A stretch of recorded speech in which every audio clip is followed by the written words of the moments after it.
All right, here we go. The big guy's been at it again.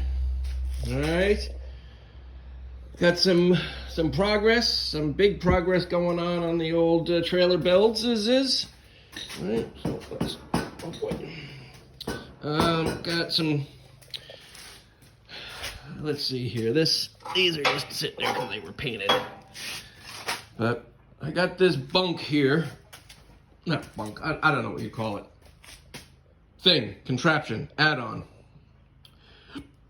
Okay, so got this all set up here with the idea. Now, remember, the trailer's upside down. So it's got it stitched into a couple of cross members there, and I have these. I don't remember whether they're 2x5s or something like that. Okay, so they're open on the ends with the idea that I can load the pallet forks from the side underneath. You know, it'll slide in underneath here once the trailer is right side up. Now, after triple checking my spring hanger locations, I started burning them in. And then this piece is just sitting up here, so don't pay attention to that. But I have my ramp rails, right? So here's one of the ramps here. Right. Oh, sitting in there. So it ties in up here on this piece, which is also a stabilizer, if you would, that goes across from one side to the other. Now this is quarter, 3/16, 2-inch angle. Again, these guys are the 3-inch, 5.7 pounds per foot C channels, and then my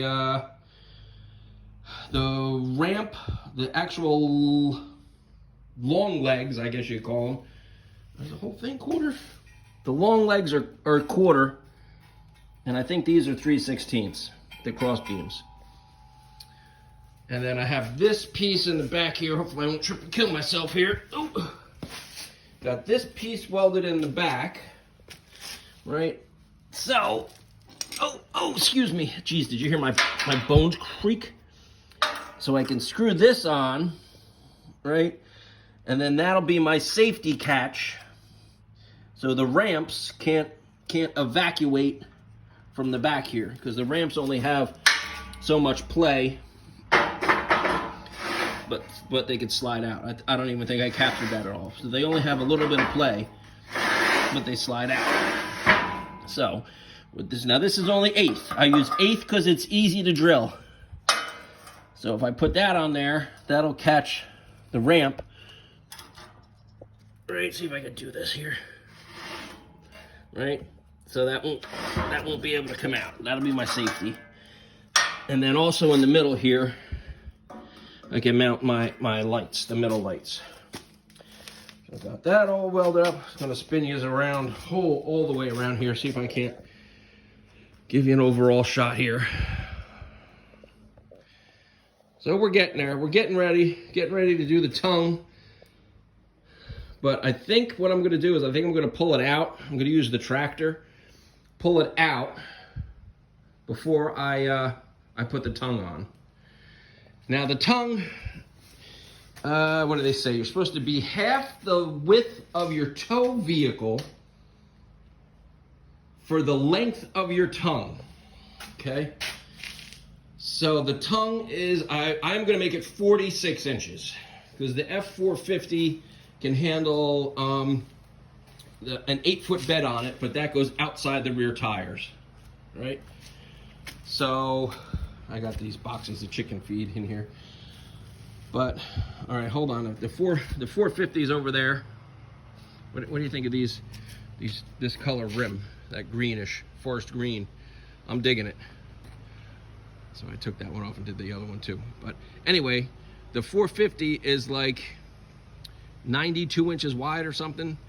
So I went 46 inches long past the front of the trailer, and it's going to go 42 inches back, but it'll be at a 50-degree angle. So I think I marked it over here somewhere. 42 something. It's in here somewhere. I got it marked or something. 40 inches. Yeah, so I marked it 40 when I was going to leave it 48, but I decided rather than have it 8 inches, I would rather have it closer. Figuring that if it's going to come back 42 and be sticking out 46, and then we have this little bit here. So the 46 will come to about here, right? And then it's like 2 more inches to the center of what the pin would be. So that'll give us 48. So that's half of 8 foot. And I had a big epiphany. I got this here, right? So this one says 10,000 pounds, 2 5/16, class 4.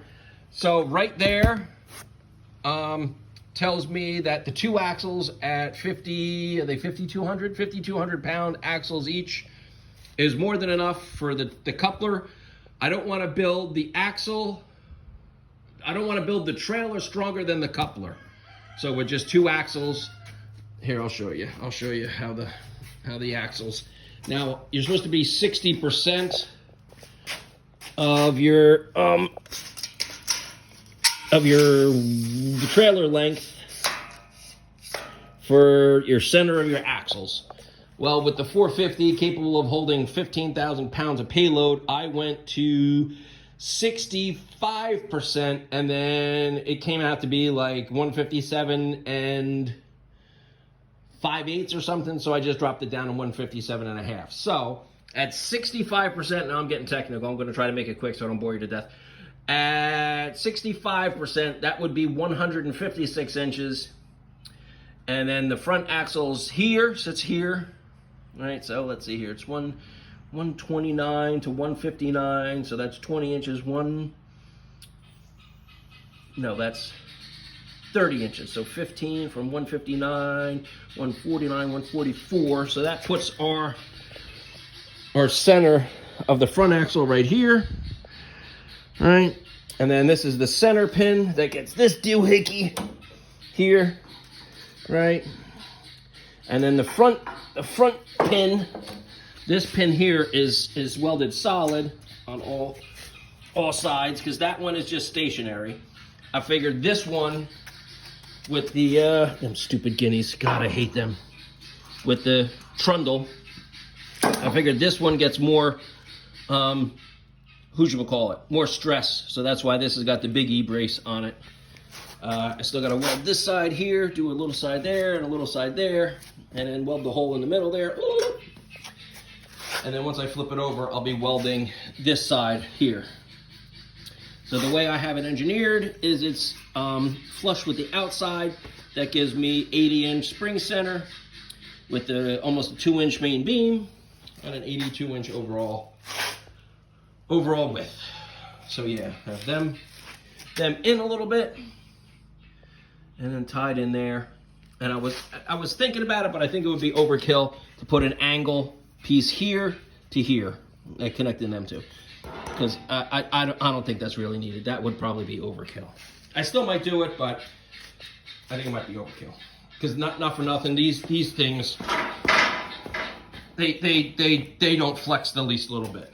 But I always over-engineer everything, so it is what it is. All right. Again, the frame on this is a 5-inch C-channel. I think it's 9 pounds per foot. 20-foot 20-foot main members with 81 3/8 inch 3-inch C-channel cross members. So, yep, we're getting there. God, I hate them guineas.